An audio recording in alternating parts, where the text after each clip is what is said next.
నమస్కారం city news తెలుగుకి స్వాగతం. ఈనాటి వార్తా విశేషాలు. విద్య ఐటీ శాఖల మంత్రి నారా లోకేష్ 37వ రోజు ప్రజా దర్బారికి విన్నపాలు వెల్లువెత్తాయి. ఉండవల్లిలోని నివాసంలో ప్రజా దర్బారికి ఉదయం నుంచి ప్రజలు బారులు తీరారు. మంత్రి నారా లోకేష్ ను స్వయంగా కలిసి తమ సమస్యల్ని విన్నవించడం జరిగింది. ప్రతి ఒక్కరి విజ్ఞప్తిని పరిశీలించిన మంత్రి సమస్యల పరిష్కారానికి కృషి చేస్తామని, బాధితులకి అండగా ఉంటామని హామీ ఇచ్చారు.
ప్రజా సమస్యల పరిష్కార వేదికలో ప్రజలు అందించిన ఫిర్యాదులు నిర్దేశిత సమయంలో సక్రమంగా పరిష్కరించేలా అధికారులు చర్యలు తీసుకోవాలని జిల్లా కలెక్టర్ ఎస్ నాగలక్ష్మి అధికారులకి ఆదేశించారు.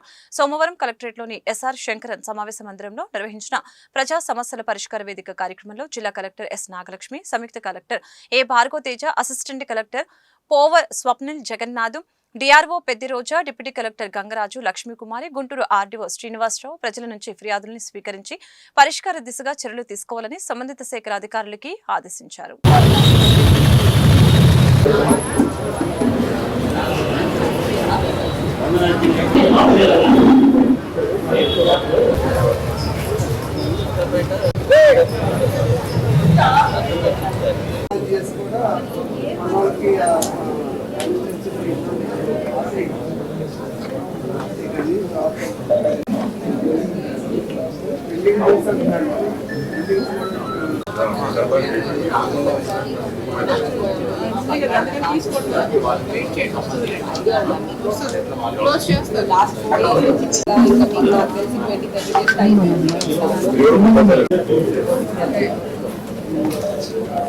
గుంటూరు నగరంలో స్థానిక సమస్యల పరిష్కారం కోసం ప్రజలు ఇస్తున్న అర్జీల పరిష్కారానికి విభాగాధిపతులే బాధ్యత తీసుకోవాలని, అర్జీదారులకి సంతృప్తికర పరిష్కారాన్ని అందించాలని గుంటూరు నగరపాలక సంస్థ కమిషనర్ పులి శ్రీనివాసులు స్పష్టం చేశారు. ఈ సందర్భంగా కమిషనర్ పీజీఆర్ఎస్ కార్యక్రమం ద్వారా ప్రజల వద్ద నుంచి అర్జీలు తీసుకుని అధికారులతో మాట్లాడారు. ప్రతి సోమవారం గత వారం అందిన అర్జీల పరిష్కారాలపై సమీక్ష చేస్తామని, కనుక ప్రతి అర్జీ సక్రమంగా పరిష్కారానికి చర్యలు తీసుకోవాలని తెలియజేశారు.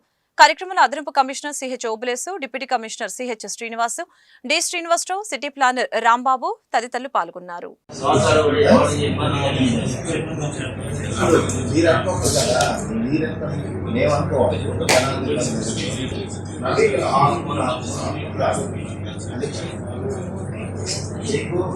చక్కగా ఐడి కార్డ్స్ ఇస్తాం, లోన్స్ ఇస్తాం, 10,000, 20,000,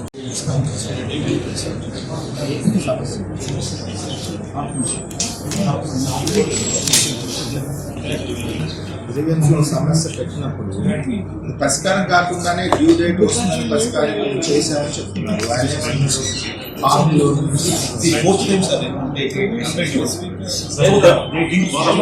మార్చుకున్నప్పుడు వాడిపోయి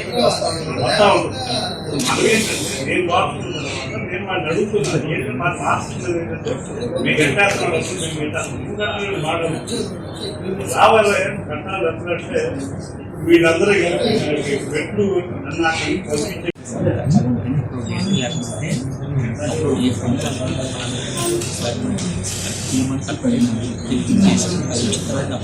ఒకసారి నోటీసులు ఇచ్చారు కదా, ఒకసారి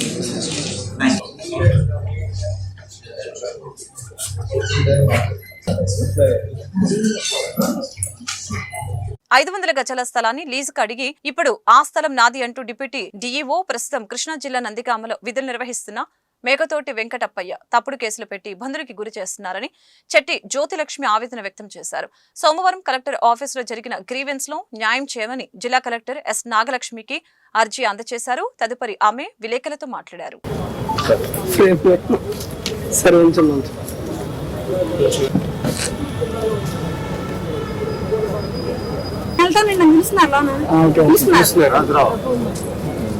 నా పేరు చెట్టి జ్యోతిలక్ష్మి అండి. మాకు వాసవి నగర్ రోడ్ లో స్థలం ఉందండి. ఆ స్థలంలో మేకతోటి వెంకటప్పయ్య గారు 500 గజాలు కార్ బజార్ కని తీసుకున్నారండి. తీసుకొని ఖాళీ చేయకుండా అద్దెవ్వకుండా ఇప్పుడు మా ఆయన చనిపోయిన తర్వాత నువ్వెవరో నాకు తెలియదు అంటున్నారు. తప్పుడు డాక్యుమెంట్స్ సృష్టించాడండి. అవన్నీ ఫోర్జరీ డాక్యుమెంట్స్ ప్రూఫ్లు అన్ని నేను సేకరిస్తున్న క్షణంలో నన్ను బెదిరించారండి. ఎవరు అన్నో నెంబర్స్ పంపించి చంపుతాను, తలబగల కొడతాము, మీరు ఎందుకు సైలెంట్ ఉంటుంది, మీకేం పని అని బెదిరించేవాళ్ళండి. 2-3 సార్లు బెదిరించారండి. ఇవన్నీ ప్రూఫ్లు అన్ని పట్టుకొని నేను ఇక్కడ అర్జీ పెట్టానండి, ఎస్పీ గారి దగ్గర అర్జీ పెట్టానండి. అది నల్లబారి పోలీస్ స్టేషన్ లో ఉందండి. ఇప్పుడు అతను యాంటిసిపేటరీ బెయిల్ మీద ఉన్నాడండి. ఉండి మళ్ళా నా మీద కొత్త రకం కేసు ఒకటి పెట్టాడండి. ఇప్పుడు ఏదో ఎస్పీ గారి దగ్గర పెట్టారండి. ఆ కేసు గురించి బాదగుంటూరు పోలీసులు నన్ను పిలుస్తున్నారండి. మా స్థలంలో ఉండి ఖాళీ చేయమన్నప్పుడల్లా ఎస్సీ ఎస్టీ కేసు పెట్టేవాళ్ళండి. అంతకుముందు మా ఆయన ఉన్నప్పుడు కూడా పెట్టాడండి ఆయన ఎస్సీ ఎస్టీ కేసు. ఒకటి డిస్ట్రిక్ట్ ఎడ్యుకేషనల్ ఆఫీసర్ అయ్యుండి నా బిడ్డ చదువు కట్టం పడ్డాడండి. వాళ్ళ రోజున నా బిడ్డ చదువుకోవడానికి లేకుండా ఆయన ఖాళీ చేయకుండా ఆయన సుచరిత గారు మరిదండి. అప్పట్లో సుచరిత మా వదినమ్మ ఏం చేస్తారు చేసుకోండి, బాదగుంటూరు పోలీసులు నన్నేమి చేయలేరు, నువ్వు కేసు పెడితే పెట్టుకో అట్లా బెదిరించేవాడండి. బాదగుంటూరు వెళ్తే మొన్న మా ఆయన చనిపోయాక వెళ్తే నీ కేసు తీసుకోమని ఆయన సీఏ గారు బూతులు తిట్టి పంపేశాడండి నన్ను. నీకేం చేయగలిగింది లేక ఎక్కడికి వచ్చి పెట్టుకుంటే ఇది నల్లబాటి పోలీస్ స్టేషన్ పంపితే ఆ ఇన్వెస్టిగేషన్ కి సహకరించకుండా అతను సరిగ్గా ప్రూఫ్లు ఇవ్వకుండా నా మీద కొత్త రకం కేసు పెట్టాడండి. పైకేం అద్దిస్తున్నాడు. ఇప్పుడు నేను అసలు నీకు నేను అద్దెవ్వలేదు అంటున్నాడు. మా ఆయన మంచంలో ఉండేవాళ్ళండి 10 సంవత్సరాలుగా, పక్షవాతం రోగండి. మా ఆయన మీద కూడా ఇదివరకు బతుకున్నప్పుడు కేసు పెట్టాడండి. ఖాళీ చేయమనగానే ఎస్సీ ఎస్టీ కేసు పెట్టాడు.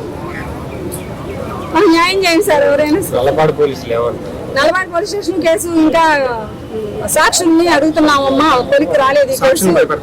ఆయన సాక్షులను భయపెడుతున్నాడండి. ఆయన అమర్నాథ్ బాబుని హోటల్ రన్ చేసి ఆయన సాక్షులు ఆయన అడిగితే అమ్మ నేను పెట్టలేదు నాకు తెలియదు అంటున్నాడండి.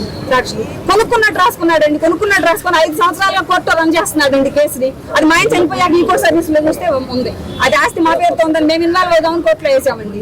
వేస్తే ఎక్కడ దొరికి జైలు పాలవుతాడని భయానికి ముందుంచి మాకు న్యాయం చేయండి సార్. ఈ వెంకటప్పయ్య గారి భార్య నుంచి మమ్మల్ని ఎట్టయినా సరే మా మాకు కాపాడండి సార్. మమ్మల్ని భయభ్రాంతులతో బతుకుతున్నాం మేము. గుంటూరు కాంగ్రెస్ పార్టీ కార్యాలయం నందు గుంటూరు జిల్లా నూతన అధ్యక్షులు చిలక విజయ్ కుమార్ ఆధ్వర్యంలో కార్యకర్తల సమావేశం జరిగింది. కార్యక్రమంలో భాగంగా అధ్యక్షులు వినోద్ కుమార్ మాట్లాడారు. ఆంధ్రప్రదేశ్ 2027 ఎన్నికలు వస్తాయని, కేంద్రంలో రాహుల్ గాంధీని ఆంధ్రప్రదేశ్ సీఎం షర్మిలను చేయడం కోసమే కాంగ్రెస్ పార్టీ ముఖ్య ఉద్దేశమని తెలిపారు. అంతేకాకుండా కాంగ్రెస్ పార్టీని ఏ విధంగా ఈ జిల్లాలో బలపడాలని కార్యకర్తలు అందరూ కూడా కృషి చేయాలని చెప్పారు. ఈ కార్యక్రమంలో కూచిపూడి విజయ, జాన్, కాంగ్రెస్ పార్టీ సీనియర్ నాయకులు తదితరులు పాల్గొన్నారు. అదే రాహుల్ గాంధీ అన్ని వర్గాల ప్రజలను కలుపుకొని పోయి నేనైతే చిన్నగా ఉన్నాను అంటే నేను ఈ మాట ఎందుకు చెప్తున్నానంటే బలపడాలన్నా ఖచ్చితంగా నేను మళ్ళీ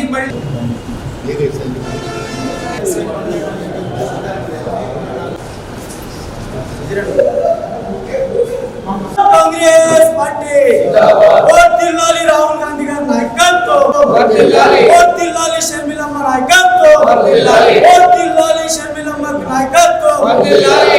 ఈరోజు గుంటూరు పార్లమెంటుకు గుంటూరు పార్లమెంటుకు అబ్జర్వర్గా ఈ పార్లమెంటుకు ఇచ్చేసినటువంటి మా సోదరుడు, నాకు అత్యంత ఆప్తుడు అయినటువంటి శ్రీపతి ప్రకాశం గారిని గుంటూరు పార్లమెంటు సాదరంగా స్వాగతిస్తూ, మరి ప్రకాశం గారి గురించి చెప్పాలంటే కాంగ్రెస్ పార్టీలో వారు గత 40-45 సంవత్సరాలుగా పార్టీ జెండాని నమ్ముకొని, పార్టీని నమ్ముకొని ఈరోజు కాంగ్రెస్ పార్టీలో ఉన్నటువంటి అతి కొద్ది మంది కాంగ్రెస్ పార్టీ నాయకుల్లో ప్రకాశం అన్న ఒకరు అని చెప్పని మీ అందరూ తెలియజేస్తూ ఉన్నాను. కాంగ్రెస్ పార్టీ కోసం వారి కుటుంబం అనేక త్యాగాలు చేసి పార్టీ బలోపేతం కోసం ఆర్థికంగా ఎంతో సొమ్ముని పార్టీ కోసం వెచ్చించి వారి అమూల్యమైనటువంటి సమయాన్ని యవ్వనాన్ని కూడా పార్టీ కోసం ధారాదత్తం చేసినటువంటి ఒక గొప్ప వ్యక్తి ఈరోజు గుంటూరు పార్లమెంటుకి మరి పరిశీలకుడిగా రావడం నాకు ఒక మంచి బలంగా, మరి వారైతేనే ఈ పార్లమెంట్లో సమన్వయానికి ఇబ్బంది లేకుండా అన్ని రకాలుగా అందరికీ తోడు నీడగా ఉండి పార్టీని బలపరచగలరు, విజయ్తో పాటు కలిసి నడవగలరు అని చెప్పని ఈ జిల్లాకి గుంటూరు జిల్లా కాంగ్రెస్ పార్టీ నూతనంగా అధ్యక్షులుగా నియమింపబడినటువంటి సోదరుడు విజయ్ కుమార్ గారికి గురువృత్తుడు, నాకు అత్యంత ప్రాణప్రదమైనటువంటి వ్యక్తి, అనేక పర్యాయాలు ప్రకాశం జిల్లాకి కాంగ్రెస్ పార్టీగా ఇన్ఛార్జిగా ఉండి అనేక రకాలైన సూచనలతో మమ్మల్ని నడిపించినటువంటి పెద్ద వ్యక్తి వెంకటేశ్వర ఈశ్వరరావు గారు. అదేవిధంగా మాజీ గుంటూరు జిల్లా పరిషత్ చైర్మన్ అయినటువంటి సోదరి విజయమ్మ గారు, ఇంకా మరి నిన్న కంటెస్ట్ చేసినటువంటి జానీ సార్ గారు, మిగతా కాంగ్రెస్ పార్టీ నాయకులు అందరికీ కూడా, మరి అదేవిధంగా లీగల్ సెల్ అధ్యక్షులు, వీరందరికీ కూడా నమస్కారం తెలియజేస్తూ, ఇది ఆంధ్రప్రదేశ్ రాష్ట్రంలో అత్యంత ప్రాముఖ్యమైనటువంటి ఈ జిల్లా గుంటూరు జిల్లా. రాజకీయంగా అయితేనేమి దీనికి ఒక సముచితమైనటువంటి స్థానం, దీనికి ఒక గొప్ప విశిష్టత కలిగినటువంటి ఈ జిల్లాకి మరి జిల్కా విజయ్ కుమార్ గారిని, శ్రీమతి శరణారెడ్డి గారు అనేక రకాలైనటువంటి ఆశలతోటి ఏ విధంగా మరి ఇది రాజధానికి సంబంధించినటువంటి జిల్లా, ఇది దీనిలో ముందుకు తీసుకొని వస్తే ఈ జిల్లా. గోరంట్లలోని Mahatma Gandhi inner ring road వద్ద గల మల్లికార్జునపురం కాలనీలో వసతులు ఏకరువు పెడుతున్నాయని స్థానికులు తెలుపుతూ ఉన్నారు. కనీస వసతులు కల్పించాలని జిల్లా కలెక్టర్ కార్యాలయం వద్ద సోమవారం జరిగిన గ్రీవెన్స్ కి అర్జీని అందజేయడం జరిగింది. తదుపరి వారు విలేకరులతో మాట్లాడారు. ఎన్నో ఏళ్ల క్రితం ఏర్పడ్డ మల్లికార్జునపురం కాలనీలో నడవడానికి రోడ్లు, డ్రైనేజీ వ్యవస్థ లేదని వాపోయారు. నా పేరు అనుమోలు ఏడుకొండల గౌడు. నేను ఉండేది మల్లికార్జునపురం సొసైటీలో ఉంటాను. Mallikarjunapuram colony inner ring road first ఫేజ్లో ఉంటాము. ఆ మల్లికార్జునపురం కాలనీలో మొత్తం కాలనీ వ్యవస్థలకి 693 ప్లాట్లు ఉన్నాయి. దాంట్లో సుమారుగా 250 అపార్ట్మెంట్లు ఉన్నాయి, ఒక 100 హౌసులు ఉన్నాయి. వీళ్ళ దగ్గర మరి హౌస్ ట్యాక్స్ రూపంలో కానీ, మరి బిల్డర్ల దగ్గర ప్లానింగ్ నిమిత్తం కానీ కోట్లు వసూలు చేస్తూ ఉంది ప్రభుత్వం, మున్సిపాలిటీ కానీ ప్రభుత్వం కానీ. మరి అక్కడ మౌలిక సదుపాయాలు అనేది జీరో. మరి పందులు తిరుగుతూ ఉన్నాయి, కుక్కలు తిరుగుతూ ఉన్నాయి, అట్లానే మురుగునీరు ఎక్కడిదక్కడ చెరువులను తలపిస్తూ ఉన్నాయి. ఒకసారి మీరు అందరూ కూడా ప్రజాప్రతినిధుల నోటీసుకు తీసుకెళ్ళాము, ఇంతకుముందు కలెక్టర్ గారి నోటీసు తీసుకెళ్ళాము, కమిషనర్ నోటీసు తీసుకెళ్ళాము. గత 5 సంవత్సరాల నుంచి కూడా ఈ కాలనీ మీద మేము పోరాడుతూ ఉన్నాం తప్పితే ఎక్కడ ఒక్క రోడ్డు వేసిన పాపాన్ని పోలేదు, ఒక డ్రైన్ కట్టిన పాపాన్ని పోలా. మరి కోట్లు డబ్బులు వసూలు చేస్తూ ఉన్నారు ప్లాన్లు ఇస్తూ. మరి మున్సిపాలిటీ వాళ్ళు మరి హౌస్ ట్యాక్స్లు వేలు వసూలు చేస్తూ ఉన్నారు. మరి ఆ కాలనీకి మౌలిక సదుపాయాలు ఏర్పాటు చేయాల్సిన బాధ్యత ప్రభుత్వానికి ఉందా లేదా అనేది కూడా మేము ప్రశ్నిస్తూ ఉన్నాం. అలానే ఈ కాలనీ వర్షాలు పడేటప్పుడు బయటకు వచ్చే పరిస్థితి లేకుండా, మరి సాయంత్రం పూట ఏదైనా వాకింగ్ చేసుకుందాం అంటే రోడ్లన్నీ చెరువులు కల్పిస్తే పాములు దొరుకుతూ ఉన్నాయి. చాలా అధ్వానంగా తయారైంది. మరి కాలనీలో కూడా పెద్ద రోడ్లు, మరి మన గుంటూరులో ఆ కాలనీ కనుక డెవలప్ చేస్తే హైదరాబాద్లో జూబిలీ హిల్స్ ఎలా ఉంటుందో అలా ఉంటుంది. ఎందుకంటే పెద్ద రోడ్డు 60 అడుగుల రోడ్లు, 40 అడుగుల రోడ్లు, 33 అడుగుల రోడ్లు, అట్లనే వాటర్ ఉంది, అన్ని వనరులు ఉండే కాలనీ. మరి ఇంత సౌకర్యం ఉండి కాలనీ ఇట్ట కొత్త మున్సిపాలిటీలో ఉంటే దాని మీద ఎప్పుడు కూడా ప్రభుత్వం కానీ, అధికారులు కానీ, ప్రజాప్రతినిధులు కానీ దృష్టి పెడతలా. కాబట్టి ఈరోజు గౌరవ కలెక్టర్ గారి నోటీస్కి, కమిషనర్ గారి నోటీస్కి మళ్ళీ రెండోసారి మేము పెడతా ఉన్నాము. దయచేసి ప్రజాప్రతినిధులు కానీ, మరి అధికారులు కానీ ఆ కాలనీని కాస్త దృష్టిలో పెట్టుకొని దాన్ని బాగు చేయాలని కూడా మేము అందరం కూడా మీ ద్వారాగా వారిని రిక్వెస్ట్ చేస్తాం. గుంటూరు ఎస్పీ కార్యాలయంలో గ్రీవెన్స్ రత్నగిరి నగర్ కి చెందిన మహిళ శంకర్ లీలా ఎస్పీ న్యాయం చేయమని కోరటం జరిగింది. నా కూతురు డిగ్రీ చదువుతున్న సమయంలో బండారు ఆనంద్ అనే అతను నా కూతుర్ని డ్రాప్ చేసి పెళ్లి చేసుకుని కుటుంబ సభ్యులందరూ కూడా కలిసి చంపేశారు. జూలై 4వ తేదీన మిస్సింగ్ అయిందని నల్లపాడు పోలీస్ స్టేషన్ లో కంప్లైంట్ చేశారు. ఇప్పటి వరకు మాకు న్యాయం జరగలేదని వాపోయింది. మా కూతురు చావుకి కారణమైన హంతకులపై చర్యలు తీసుకోవాలని కోరటం జరిగింది. ఇప్పటికైనా నాకు న్యాయం జరగాలి సార్. నా బిడ్డను చంపిన ప్రతి ఒక్కరికి పడాలి సార్ శిక్ష. ప్రతి ఒక్కరికి. డాక్టర్లు కూడా దీంట్లో ఇన్వాల్వ్ అయి ఉన్నారు. మమ్మల్ని ఇప్పుడు బెదిరిస్తున్నారు, మీరు ఈ కేసులతో బయటికి రావద్దు అని చెప్పి, ఇప్పుడు మేము చెయ్యము ఆ నలుగురిని అని చెప్పి మమ్మల్ని బెదిరిస్తున్నారు. నా పేరు శంకర్ లీలా, మాది రత్నగిరి నగరు. నా కూతురు ఒక్కగానొక్క కూతురు జనని డిగ్రీ చదువుతుంది, విజ్ఞానంలో ఫైనల్ ఇయర్ చదువుతుంది. ఆటో ఎక్కే క్రమంలో ఒక ఆటో అతను బండారు ఆనంద్ అతను డ్రాప్ చేసి నా బిడ్డను తీసుకుని వెళ్ళిపోయి పెళ్లి చేసుకున్నాడు.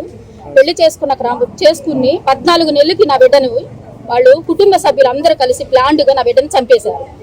మేము ఫస్ట్ మిస్సింగ్ అని కంప్లైంట్ ఇవ్వడానికని వెళ్ళినప్పుడు 2022 జూలై 4వ తారీఖు మిస్సింగ్ కంప్లైంట్ అని ఇవ్వడానికి వెళ్తే నల్లబార్ స్టేషన్కి మా మిస్సింగ్ కంప్లైంట్ తీసుకోకుండా మా పైనే మర్డర్ కేసు పెట్టారు.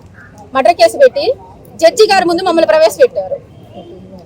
ప్రవేశపెడితే అసలు ఎవరు చనిపోయారని జడ్జి గారు అడిగితే ఎవరు చనిపోలేదు మేడం, వీళ్ళు చంపుతాం అన్నారంట అని అంటే, ఓకే చంపుతానంటేనే బాధితుల మీదే నువ్వు ఈ కేసు కడతావా, బాధితుల మీదే నువ్వు మర్డర్ కేసు కడతావా అని చెప్పి బాధితుల మీదే మర్డర్ కేసు కట్టి ఫ్యామిలీ మొత్తం మీరు జైల్లో వేయాలని చూస్తారా? అసలు నువ్వు చదువుకునే వచ్చావా, ఈ సెక్షన్ లో చదువుకునే కట్టావా నువ్వు అని చెప్పి జడ్జి గారు ముందు మిస్సింగ్ కంప్లైంట్ తీసుకొని పిల్లకి బైండవర్ రాసి పిల్లకి కౌన్సిలింగ్ ఇప్పించి ముందు మిస్సింగ్ కంప్లైంట్ కట్టండి అని ఐఓ గారిని మమ్మల్ని తీసుకెళ్లిన రిమైండ్ రిపోర్ట్ ని గీత కొట్టి ఇసిరేశారు. ఇసిరేసిన తర్వాత మమ్మల్ని మళ్ళీ వెనక్కి తీసుకెళ్లిపోయి సిఏ గారు బత్తుల శ్రీనివాస్ గారు మాకు చేసిన అన్యాయం మామూలుగా కాదు సార్, నాకు చేసిన అన్యాయం, మా పిల్ల చనిపోతే మా పిల్లని మిస్ అయ్యి మేము వెళ్తే మా మీద ఈ సెక్షన్లు కేసు కట్టారేంటండి అని అడిగితే, నువ్వు ఇంకా ఎక్కువగా మాట్లాడిన దీన్ని ఈడ్ చేసేయండిరా బయటికి అని కూడా నన్ను అన్నారు. ఒక ఆడదాని లాగా నువ్వు నీ బిడ్డను పెంచారని అడిగారు నన్ను. ఒక ఆడదాని లాగా పెంచావు నువ్వు అని ఒక అధికారి నన్ను మాట అడిగాడు నన్ను. ఈ రోజు నా బిడ్డను చంపేసిన వాళ్ళని ఈ పోలీసులు అందరూ కలిసి ఈ పోలీసుల మీద బైండవర్ రాపీకోకుండా ఏమీ రాపీకోకుండా నా బిడ్డను వాళ్ళకి మీరేమైనా చేసుకోండిరా మేము ఉన్నాము అని చెప్పి ఒక ఈ అధికారులు వాళ్ళకి అప్పచెప్పేటప్పటికి నా బిడ్డని ఈ రోజు 14 నెలలు వాడుకుని వాడు చంపేశాడు. ఇప్పుడు ఏం కావాలో చెప్పండి. మేము ఇదంతా జరిగిన తర్వాత ఐజీ గారికి నాకు ఇంత అన్యాయం జరిగించారని చెప్పి మేము ఐజీ గారికి నేను పెట్టుకున్నాను సార్. ఐజీ గారు డీటెయిల్ ఎంక్వైరీ చేస్తానమ్మా అని చెప్పి 2 కేసుల మీద మా మీద తప్పుడు పెట్టిన కేసు మీద పిల్ల చనిపోయినప్పుడు దాని మీద కలిపి 2 డీటెయిల్ ఎంక్వైరీ చేస్తానమ్మా అని చెప్పి డీటెయిల్ ఎంక్వైరీ చేశారు సార్. డీటెయిల్ ఎంక్వైరీ చేసి కరోనా కష్టకాలంలో ప్రాణాలను సైతం తెగించి ప్రతి ఇంటికి సేవలు అందించిన వాలంటీర్ వ్యవస్థని ప్రభుత్వం గుర్తించాలని వాలంటీర్ల రాష్ట్ర కార్యదర్శి జంగాల చైతన్య తెలిపారు. జిల్లా కలెక్టర్ కార్యాలయం వద్ద ఏర్పాటు చేసిన విలేకరుల సమావేశంలో ఆయన మాట్లాడారు.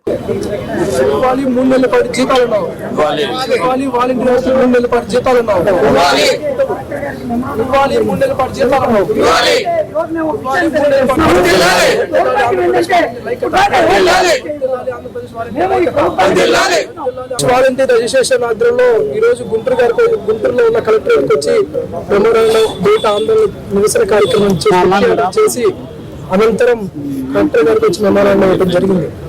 గతంలో అధికారంలో రాకముందు చంద్రబాబు నాయుడు గారి కానీ పవన్ కళ్యాణ్ గారి కానివ్వండి అధికారంలోకి రాగానే వాలంటీర్ వ్యవస్థకి 10,000 రూపాయలు జీతం పెంచిస్తారని, అదేవిధంగా వీళ్ళకి చట్టబద్ధతతో పాటు గవర్నమెంట్ ఎంప్లాయ్కి ఏదైతే ఉంటాయో అన్ని కల్పిస్తారని అధికారంలోకి వచ్చిన తర్వాత వాలంటీర్ ఊసునే ఎత్తకపోవటం వాలంటీర్ వ్యవస్థ మొత్తం కూడా ఆందోళన చెందుతూ ఉంది. దీన్ని దృష్టిలో పెట్టుకొని రాష్ట్రంలో ఉన్న వాలంటీర్ వ్యవస్థ 2,60,000 మంది కూడా ఈ వాలంటీర్ భవిష్యత్తు తెలియని పరిస్థితిలో ఉండటం జరుగుతూ ఉంది. ఇప్పటికైనా డిప్యూటీ సీఎం పవన్ కళ్యాణ్ గారు, సీఎం చంద్రబాబు నాయుడు గారు ఎన్నికల హామీలో ఏదైతే చెప్పారో 10,000 రూపాయలు పెంచి ఇచ్చే విధంగా 3 నెలల పాటు జీతాలు పెండింగ్ లో ఉన్నాయి. అధికారంలోకి వచ్చి 3 నెలలు అవుతుంది కాబట్టి మీరు తక్షణమే వాలంటీర్ వ్యవస్థకి 10,000 రూపాయలు నెల 10,000 రూపాయలు చొప్పున 3 నెలల పాటు జీతాలు పెంచి ఇచ్చిందే కాకుండా వీళ్ళు వాలంటీర్ వ్యవస్థను ఒక పార్టీకి అనేది ఆస్వాదించడం ఎప్పుడు కూడా ఆ పార్టీకి ఆస్వాదించడం కరెక్ట్ అయిన పద్ధతి కాదు. వీళ్ళు ప్రభుత్వానికి ప్రజలకి మధ్య పనిచేశారే కానీ ఒక పార్టీకి ఎప్పుడు కూడా పనిచేయలేదు. దాన్ని మీరు దృష్టిలో పెట్టుకోవాలని, మీ ప్రభుత్వంలో పనిచేయడానికి కూడా ప్రజెంట్ ఉన్న వాలంటీర్ వ్యవస్థ మొత్తం కూడా సిద్ధంగా ఉంది. దాన్ని మీరు దృష్టిలో పెట్టుకొని మీరు తక్షణమే వాలంటీర్ వ్యవస్థను మొత్తాన్ని కూడా యథావిధిగా కొనసాగించాలని, 3 నెలలు బకాయిలో ఉన్న జీతాలు మొత్తం చెల్లించాలని, కొన్ని సచివాలయాల్లో అటెండెన్స్ తీసుకోవడం కూడా జరుగుతూ ఉంది, కొన్ని వాటిలో తీసుకోవట్లేదు. దాన్ని దృష్టిలో పెట్టుకొని అన్ని చోట్ల తమ్ము లేపించి వాలంటీర్ వ్యవస్థను యథావిధిగా కొనసాగించాలని, ప్రజలు కరోనా మూమెంట్ లో ఇళ్లలో వాళ్ళు కూడా భయపడతా ఉంటే, వాళ్ళ ఇళ్లలో వాళ్ళు కూడా వాళ్ళ దగ్గరికి వెళ్తారు భయపడతా ఉంటే, ఈ వాలంటీర్ వ్యవస్థ వాళ్ళ ఫుడ్ పెడతాం దగ్గర నుంచి మెడిసిన్ సీట్ల దగ్గర నుంచి వాళ్ళ ఇళ్లలో వెళ్ళకపోయినా సరే వాలంటీర్ వ్యవస్థ వాళ్ళ ఇళ్లలో ప్రజలకు మళ్ళీ కరోనా పేషెంట్లు చూడటం జరిగింది. దాన్ని మీరు దృష్టిలో పెట్టుకోవాలని, ఏదైనా సడన్ గా ఏదైనా ప్రమాదాలు జరిగినా అక్కడ వాలంటీర్ వ్యవస్థ. ఫిరంగిపురం మండలం అమినాబాద్ గ్రామంలో కొండపై స్వయంభూ వెలిసిన మూలం కురేశ్వరి దేవి అమ్మవారి ఆలయం అక్టోబర్ 3వ తేదీ నుంచి 12వ తేదీ వరకు శ్రీదేవి శరన్నవరాత్రులు అత్యంత వైభవంగా జరుగుతాయని ఆలయ అభివృద్ధి కమిటీ అధ్యక్షులు బత్తుల వేణుగోపాల్ బాబు తెలిపారు. శరన్నవరాత్రుల్లో ప్రతిరోజు అమ్మవారిని ప్రత్యేకంగా అలంకరించి అర్చకులు అయ్యన్న శాస్త్రి ఆధ్వర్యంలో పూజలు జరుగుతాయని తెలియజేశారు. కావున భక్తులు అధిక సంఖ్యలో పాల్గొనాల్సిందిగా కోరారు.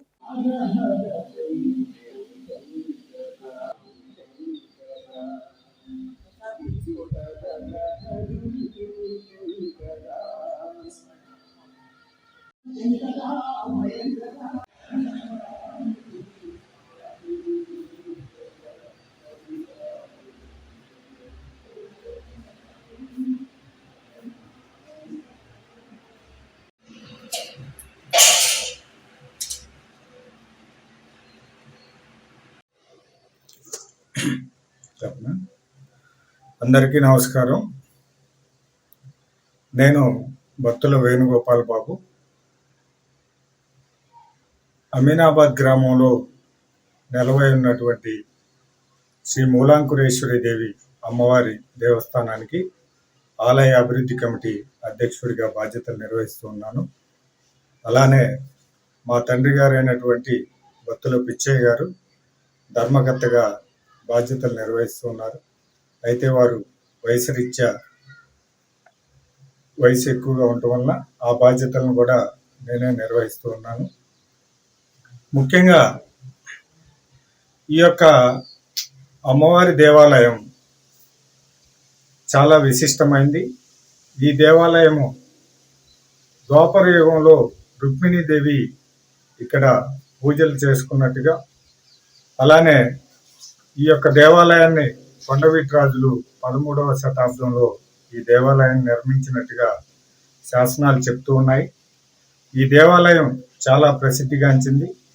ఈ యొక్క ఆంధ్ర రాష్ట్రంలోనే కాకుండా తెలంగాణ, మన దేశంలో కూడా ఈ దేవాలయానికి చాలా ప్రసిద్ధిగాంచిన దేవాలయంగా పేరుంది. అదేవిధంగా మనం ప్రతి సంవత్సరం దసరా ఉత్సవాల్లో భాగంగా ఈ యొక్క 10 రోజులు మనం ఈ దేవాలయంలో ఘనంగా ఆ తల్లిని ప్రతి ఒక్క రోజు కూడా మనం అలంకరించుకొని పూజా కార్యక్రమాలు నిర్వహిస్తూ ఉంటాం. అదేవిధంగా ఈ సంవత్సరం కూడా అక్టోబర్ 3వ తేదీ నుంచి అక్టోబర్ 12వ తేదీ వరకు 10 రోజులు కూడా ఈ యొక్క దేవాలయంలో ఘనంగా పూజలు నిర్వహిస్తాం. కుంకుమ పూజ ఇలాంటివి కూడా అన్ని జరుగుతూ ఉంటాయి. కావున భక్తులందరూ కూడా ఈ యొక్క దసరా ఉత్సవాల్లో ఈ దేవాలయాన్ని, ఈ దేవస్థానాన్ని దర్శించుకొని ఆ తల్లి కృపకు పాత్రలు కావాల్సిందిగా మనవి చేసుకుంటూ ఉన్నాం. అలానే ప్రతి ఒక్క సంవత్సరం కూడా మనం ఈ దేవాలయంలో ఈ యొక్క నవరాత్రి ఉత్సవాల్లో ప్రతిరోజు అమ్మవారి ప్రాంగణంలో అన్నదాన కార్యక్రమాలను కూడా నిర్వహిస్తాం. అదేవిధంగా ఈ సంవత్సరం కూడా ఈ 10 రోజులు అన్నదాన కార్యక్రమాన్ని నిర్వహిస్తూ ఉన్నాం. వచ్చిన భక్తులందరూ. దుగ్గిరాల మండలం కంటంరాజు కొండూరు గ్రామంలో వేంచేసి ఉన్న శ్రీ మహంకాళి అమ్మవారి దేవస్థానం నందు అక్టోబర్ 3 నుంచి 12 తేదీ వరకు అమ్మవారి దసరా మహోత్సవాలని అంగరంగ వైభవంగా నిర్వహించడం జరుగుతుందని ఆలయ కార్యనిర్వహణ అధికారి కోగంటి సునీల్ కుమార్ తెలియజేశారు. సోమవారం ఆయన మీడియాతో మాట్లాడారు. అమ్మవారి దసరా మహోత్సవాల్లో భాగంగా తొలి రోజు 3వ తేదీన శ్రీ బాల త్రిపుర సుందరిదేవిగా అలంకరణ నిర్వహిస్తామని చెప్పారు. అదేవిధంగా 4వ తేదీన గాయత్రీదేవి, 5వ తేదీన శ్రీకాశీ అన్నపూర్ణదేవి, 6వ తేదీన శ్రీ భద్రకాళిదేవి, 7వ తేదీన శ్రీ గౌరీదేవి, 8వ తేదీన శ్రీ మహాలక్ష్మీదేవి, 9న శ్రీ సరస్వతిదేవి, 10న శ్రీ దుర్గాదేవి, 11న శ్రీ మహిషాసుర మర్దినిదేవి, చివరి రోజు 12వ తేదీ శనివారం శ్రీ రాజరాజేశ్వరి దేవిగా భక్తులకి దర్శన భాగ్యం కల్పించనున్నట్లు తెలియజేశారు.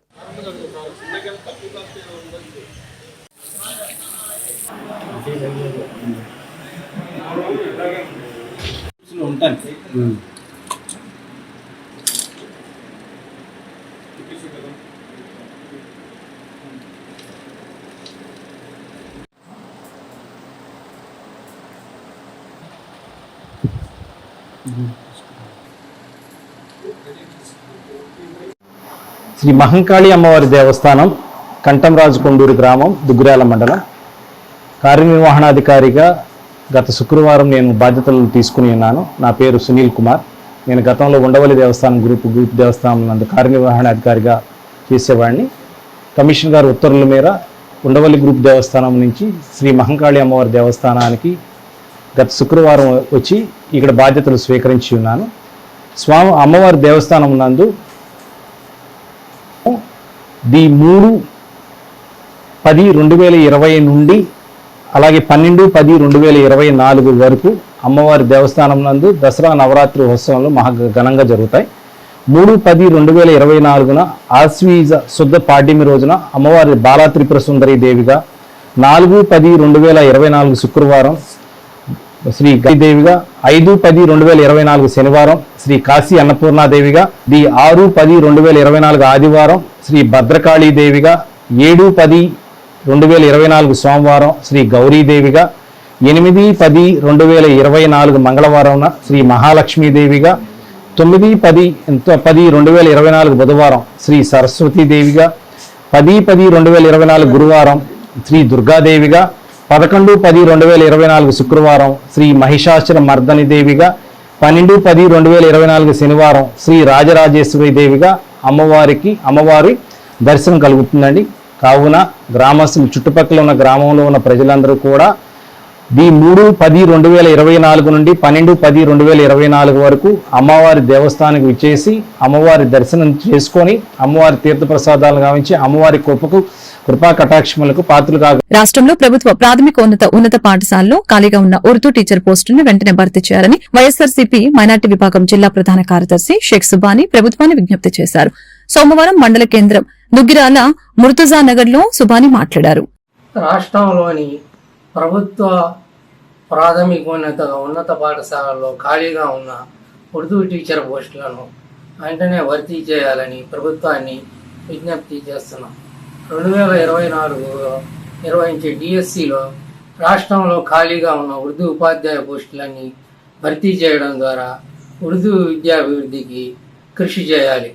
రాష్ట్రంలో 55,000 అంగన్వాడీ కేంద్రాలు ఉండగా వాటిలో ఒక్కటి కూడా ఉర్దూ అంగన్వాడీ కేంద్రం లేకపోవడంతో ఉర్దూ విద్యా వ్యవస్థకి మనుగడకి ప్రమాదంగా మారింది. వెంటనే రాష్ట్రంలో ఉర్దూ అంగన్వాడీ కేంద్రాలను కూడా ఏర్పాటు చేసి విద్యార్థులకు ఉర్దూ విద్యను అందుబాటులోకి తేవడంతో పాటు ఉర్దూ నిరుద్యోగ మైనార్టీ వృత్తులకు అంగన్వాడీ టీచర్లు, హెల్పర్లుగా ఉపాధి కల్పించాలని ఈ సందర్భంగా ప్రభుత్వానికి విన్నవిస్తారు. చెబ్రోలు మండలం వడ్లమూడి విజ్ఞాన్స్ యూనివర్సిటీలోని school of agriculture, food technology విభాగంలో agriculture and horticulture sciences department, USAID, CIFOR, world అగ్రో ఫారెస్ట్రీల సంయుక్త ఆధ్వర్యంలో ఏర్పాటు చేసిన tree best enterprise incubation centre TBEIC సోమవారం ఘనంగా ప్రారంభించడం జరిగింది. ఇంక్యుబేషన్ సెంటర్ ప్రారంభోత్సవానికి ముఖ్య అతిథిగా ఇండియాలోని USAID general development office director Tegen Feldet Mark హాస్ట్రియారు సెంటర్ ని రిబ్బన్ కట్ చేసి ప్రారంభించడం జరిగింది. కార్యక్రమంలో ఇండియాలోని USAID general development office director Tegen Feldet Mark, ఇండియాలోని USAID environment team lead Soumitri Das, ACRAF CIFOR senior adviser doctor Ravi Prabhu తదితరులు పాల్గొన్నారు. ఈ వార్తలు ఇంతటితో సమాప్తం. మరొక బులెటిన్లో మళ్ళీ కలుద్దాం. నమస్కారం.